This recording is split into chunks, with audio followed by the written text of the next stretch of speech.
Bertanya Habib, apa yang harus dilakukan ketika seseorang sudah putus asa dalam menjalani cobaan atau ujian, seperti iman yang kadang naik dan turun?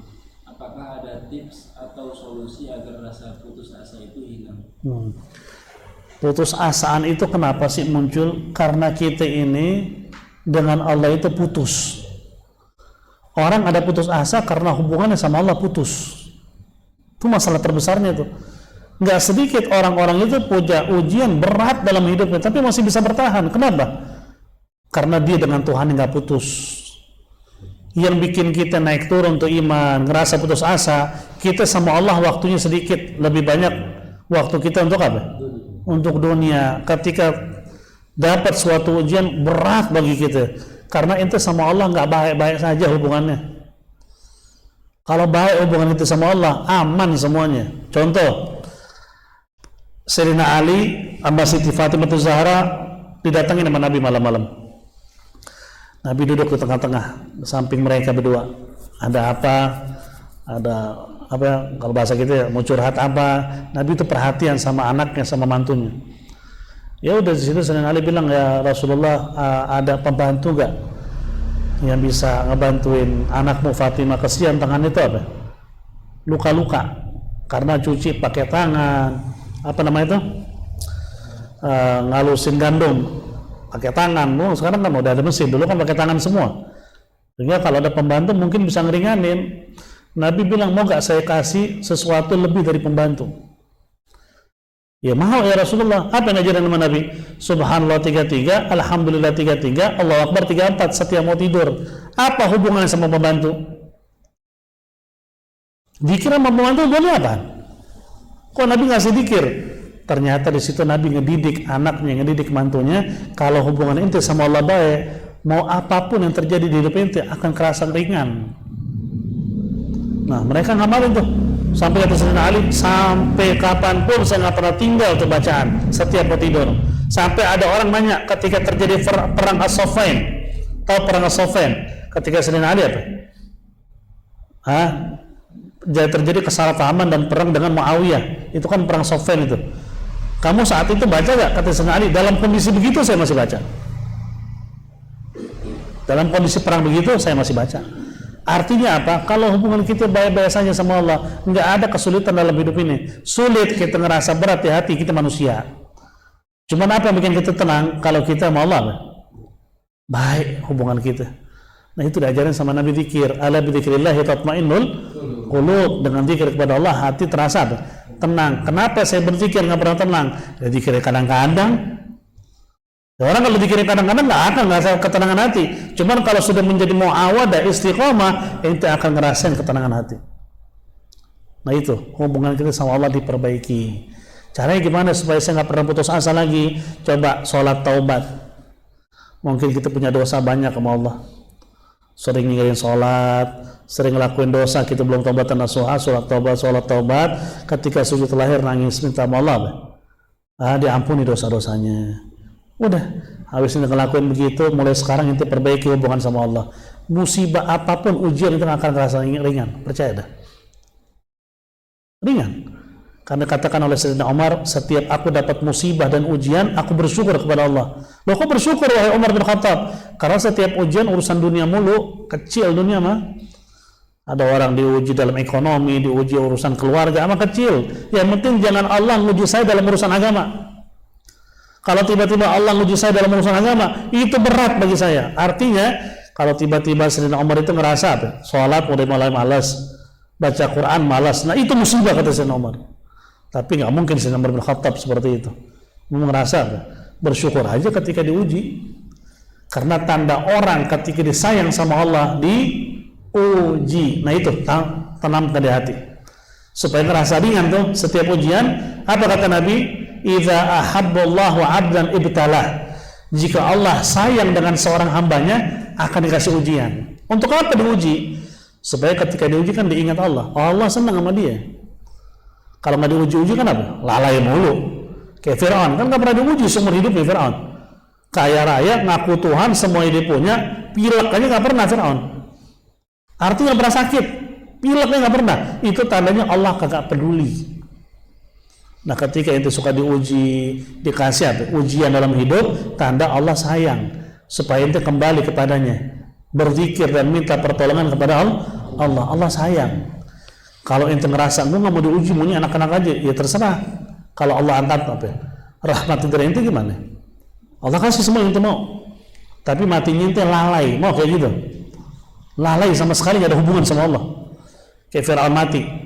Jangan coba itu tanamkan. Setiap musibah ujian dari Allah itu sebagai tanda Allah sayang. Makanya para nabi dan rasul juga apa? Dikasih sama Allah penyakit, walaupun penyakit bukan munfir, bukan munafir, bukan penyakit yang bikin orang-orang ngejauh ya, kayak demam. Bahkan kata Nabi, penyakit yang paling aku suka ya demam. Kenapa ya Rasulullah demam itu disukain? Kata Nabi, ketika demam, dosa-dosa itu dirontokin sama Allah. Artinya musibahnya dinikmatin sama para Rasulullah dan para sahabat. Dinikmatin. Artinya apa? Udah jalanin aja. Minta sama Allah jalan keluar. Yang penting supaya nggak putus asa, dekatkan diri kepada Allah. Nah, zikir yang anak anjurin buat orang nggak putus asa apa? La ilaha illallah, banyakin itu. La ilaha illallah ya. Sambil kita tanam di hati, tidak ada Tuhan, tidak ada zat yang diagungkan, tidak ada zat yang lebih mulia selain Allah Subhanahu wa taala. Tidak ada zat yang bisa ngasih jalan keluar, ngasih segala yang kita butuhkan dalam hidup kita maupun akhirat kita kecuali Allah. Sambil zikir ente tanamkan begitu. Enak. Nggak akan ngerasa apa-apa dalam hidup. Emang hidup itu ujian. Alladzi khalaqal mauta wal hayata liyabluwakum ayyukum ahsanu amala. Allah nyiptain kematian. Kenapa kematian dulu yang disebut sama Allah? Karena kita sebelumnya nggak ada, bagaikan orang yang mati, baru ada kehidupan. Liyabluwakum ayyukum ahsanu amala. Allah mau uji kita, siapa yang paling bagus perbuatannya. Hidup ujian, artinya nggak akan lepas dari cobaan. Cobaan yang ente alami penanya itu bukan berarti ente paling berat cobaannya. Masih banyak orang yang lebih berat cobaannya, tapi mereka sabar. Nah, kalau sudah sabar dengan cobaan, apa dikatakan? As-sabru apa? Bisabri tanalu ma turid, kan begitu dikatakan oleh ulama.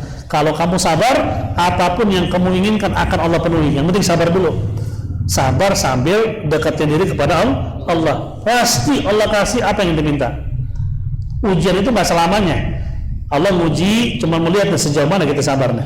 Sabar terus, Allah kasih jalan. Kayak Nabi Ayub, kurang ujian. Apa coba Nabi Ayub? Ngeluh, enggak. Dikatakan dalam sebuah riwayat, istri bilang, wahai suamiku, minta sembuh sama Allah. Apa kata Nabi Ayub? Wahai istriku, saya sehat kemarin lama nggak? Maksudnya saya sehat walafiat itu berapa lama? Ada 80 tahun saya sehat, kata istrinya. Ada. Saya sakit udah ada 80 tahun, belum. Ya udah saya malu minta sembuh. Orang sehatnya saya lebih banyak daripada sakit. Allah melihat kesabarannya luar biasa Nabi Ayub. Allah kembalikan kesehatan kulitnya lebih bagus daripada sebelum kena penyakit. Sabar, deketin diri kepada Allah, itu lihat hasilnya nanti. Ngeluh, putus asa, itu bukan sifat orang yang beriman. Itu sifat orang-orang kafir yang nggak punya iman. Orang-orang artis emang banyak musibah di hidupnya, enggak, duitnya melimpah, maksiat apa aja dilakuin, minuman termahal apa aja diminum, kemana aja di jalan, ujung-ujungnya apa? Minum racun di apartemen. Kenapa? Ditulis, saya sudah ngerasain segala-galanya, saya bingung ngapain lagi nih. Ya udah kayaknya mati aja dah. Mati jalan ke lahir. Karena iman gak ada. Nah, itulah dikatakan oleh Nabi, ajaban li amril mu'min. Yang paling mengherankan itu seorang mukmin, kata Nabi. Kenapa? Jika dia dapat sesuatu nikmat, syakara fakana khairul lahu, dia bersyukur kalau dapat nikmat. Jika dia dapat ujian, sabara fakana khairul lahu, dikasih nikmat dia bersyukur, dikasih ujian dia sabar. Itu hanya ada di orang yang beriman doang, kata Nabi. Nah, kalau itu begitu, insya Allah itu termasuk orang beriman. Dan ketahuilah, ujian gak selamanya. Yang penting sabarin. Sabar, tawakal. Sama Allah jangan putus hubungannya. Ente lihat nanti bagaimana jawaban Allah. Allah sayang sama kita melebihi ibu kandung kita. Ibu kandung kita punya salah gimana juga kita minta maaf. Sejahatnya tema ya, kita minta maaf sampai nangis, pasti dimaafin. Dia nggak bakal tega ngeliat anaknya apa? Ngeliat anaknya nangis nggak bakal tega. Emak sejahat emak tuh ya, jahat kasar ke emak ngeliat anaknya nangis di depan ngerintih, dimaafin. Pasti itu. Gimana Allah yang maha pengasih lagi maha penyayang. Nggak mungkin kita diuji terusan. Sabar, dekatkan diri kepada Allah, banyak yang zikir, dan ingat sabda Nabi, orang yang diuji itu tandanya orang yang disayang sama Allah. Kenapa? Karena dengan diuji dia akan berusaha mendekatkan diri kepada Allah, dan Allah sayang sama dia, dan Allah pengen didekat dengan apa? Dengan cara diuji. Kalau nggak diuji kan kadang-kadang kita lupa mulu. Duit melimpah, miliaran, sehat afiat, rata-rata kan orang lalai. Maksiat jalan, sholat kagak, nyunsep, baru deh astagfirullahaladzim, gue banyak dosa. Begitu manusia pada umumnya. Nah itu beda, diuji sabar, dikasih rezeki, bersyukur, dan tetap di jalan yang benar. Lah nikmat banget. Nah begitulah cara kita keluar dari setiap permasalahan. Gak boleh putus asa. La taghnatu min rahmatillah. Jangan putus asa dari rahmat Allah. Nah, sebelum Anda tutup, Anda sampaikan cerita yang sering saya sampaikan juga ya, cuman nggak apa-apa saya ingatkan. Mungkin penanya belum pernah dengar cerita. Jadi dulu ada seorang ulama yang berangkat ibadah haji zaman dulu nih. Nah, dia di gurun pasir itu kalau malam kan harus istirahat. Mau ente kuat jalan nggak boleh. Waktu di gurun pasir, di padang pasir tuh, kalau sudah masuk malam ente harus bikin kemah istirahat. Jangan macam-macam. Jin-jin padang pasir tuh galak soalnya. Nggak dibenarkan. Bahkan sahabat aja sama Nabi kalau balik dari perang, mereka udah dekat dari Madinah, nggak terlalu jauh, cuma udah malam, kata Nabi nginap, besok berjalan. Nabi pada di situ. Berarti siapa yang berani sama Nabi? Nah, seperti itu. Cuma Nabi ngajarin kita tetap jaga adab sama apa? Makhluk Allah yang apa? Yang lain. Nah ketika lagi nginap dan lihat dari kejauhan ada kayak tenda gitu tuh, dideketin sama dia. Ternyata di dalam tenda itu ada orang tua tinggal sendirian. Tinggal sendirian, nggak ada siapapun di sebelahnya, nggak ada siapapun yang nemenin dia. Dalam kondisi begitu, kakinya nggak ada, tangannya nggak ada, dan sisa kulit yang ada di tubuhnya itu luka-luka. Tapi ini orang tua lagi sholat malam, dia bersyukur, alhamdulillah, segala puji kepadamu ya Allah atas nikmat-nikmat yang kamu berikan kepadaku. Ini ulama ngelihat nikmat apaan coba? Tinggal di padang pasir, kaki tangan gak ada, badannya luka-luka, nikmat apaan nih orang? Dia penasaran, nyamperin, wahai Syekh, saya dengar kamu berdoa begini, nikmat apaan emang kamu syukuri? Ini orang tua marah, pemuda bodoh, begitu. Saya masih bersyukur kepada Allah, kamu lengkap begitu, belum tentu kamu bisa kayak saya. Maksudnya gimana? Saya walaupun gak lengkap, masih punya mulut apa? Berzikir. Kamu lengkap, belum tentu kamu berzikir kayak saya. Itu yang bikin saya bersyukur kepada Allah. Subhanallah ya. Ambillah hikmah dari situ. Ujian kita nggak seberat itu kok. Ya, rata-rata kita diuji urusan dunia, rata-rata urusan duit. Paling banyak urusan duit. Ribut sama bini, duit juga. Semua urusan fulus. Ada fulus, semua mulus kan begitu. Nggak ada fulus, mampus. Nah itu umumnya begitu ya. Udah sabarin. Penyakit sabarin sambil kita minta kesembuhan kepada Allah. Likulli da'in dawa. Setiap penyakit pasti ada apa? Obatnya. Obat tertinggi yaitu apa? Kesembuhan dari Allah, hakikat sembuh dari Allah. Obat-obat yang ada cuma ikhtiar. Minta sama Allah, nggak ada yang menutup kemungkinan untuk kita disembuhkan dari segala penyakit, khususnya penyakit batin, penyakit hati, penyakit zahir mah umum orang sakit. Memang kalau di batin itu sakit, bahaya tuh, nggak akan selamat itu. Arti rusaklah hati kita. Karena orang yang selamat di akhirat yang hatinya bersih. Yauma la yanfa'u malun wala banun illa man atallaha biqalbin salim. Orang yang datang kepada Allah dengan hati bersih, dia yang selamat. Mudah-mudahan insyaallah kita semua dijauhkan dari segala musibah dan bala, dikasih kesabaran dan dimudahkan segala urusan kita dunia maupun akhirat. Amin ya rabbal ya rabbal alamin. Wallahu a'lam bishawab.